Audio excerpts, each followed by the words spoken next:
Welcome. Today, I'm going to show you how to send a picture with text using Gmail chat on your Android device. It's a simple process, so let's dive right in. First, open the Gmail app on your Android device. If you don't have it, make sure to download it from the Google Play Store. Once you're in the app, look at the bottom of your screen and tap on the Chat tab. This will take you to your conversations. Next, find and open the chat where you want to send your picture. It's as easy as scrolling through your messages. Now, look for the plus icon at the bottom left of your chat screen. Go ahead and tap on that icon. This is where the fun begins.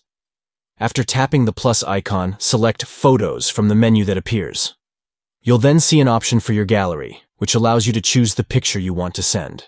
Tap the gallery icon and browse through your photos until you find the perfect image. Once you've selected the picture, it will be attached to your message. Before sending, take a moment to type your message in the text field. This way, the recipient knows exactly what you're sharing. Finally, hit the Send button, which usually looks like a paper airplane icon.